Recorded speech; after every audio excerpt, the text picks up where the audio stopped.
In 1959, at the age of 23, Barack's father arrived in the United States from Kenya to study math and economics at the University of Hawaii in Honolulu. There were few black men on campus and no other Africans. Shortly after starting classes, he caught the eye of a student named Ann Dunham. In the early 1960s, interracial relationships were extremely rare, and in many states, interracial marriage was illegal. But that didn't stop them from falling in love. After a discreet wedding ceremony, the couple settled in Honolulu. In 1961, Barack Obama was born. 2 years later, the elder Obama won a scholarship to Harvard to pursue his PhD. He didn't have enough money to relocate his family, so he headed for Boston alone. The distance put a strain on their relationship, and the couple grew apart. They divorced before the elder Obama completed his degree. After graduation, he returned to Kenya, where he hoped to use his education to better his country. In time, Barack's mother Ann fell in love again, this time with an Indonesian student named Lolo Sutoro. The couple married, and in 1967, when Barack was 6 years old, the family moved to Indonesia.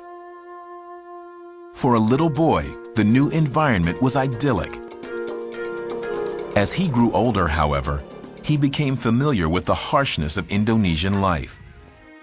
The poverty confronts you on a daily basis. You have to grapple with it. You have to figure out how you feel about it. You have to think about it in terms of your own life and your own relative good fortune. In 1971, 10-year-old Barack Obama was uprooted from his mother in Indonesia and sent to Hawaii to live with his grandparents. That year, Obama enrolled in the Punahou Academy, a prestigious prep school in Honolulu.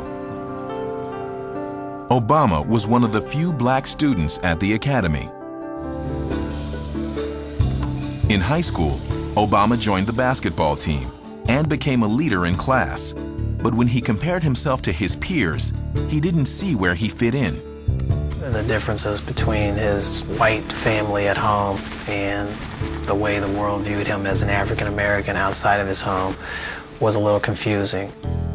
So he acted tough, he played basketball, he started to shirk off on his lessons at school, and he started to, as he said, dabble in drugs. His grades slipped, but were still high enough to get into Occidental College in Los Angeles. In the fall of 1979, Barack Obama said goodbye to his family and began his first year at Occidental. He became friends with several black students, but no matter how hard he tried, he just didn't see himself as one of them. At the end of his sophomore year, Obama transferred to Columbia University in New York.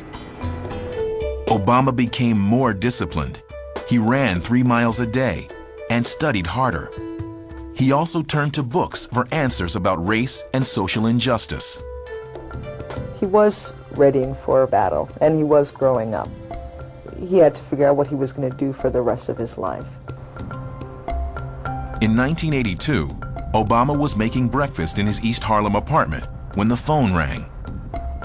On the other end was a distant African relative who abruptly told him that his father had been killed in a car accident. Obama hung up the phone and thought about the father he'd barely known. Obama stayed focused on his studies and began to think about life after college.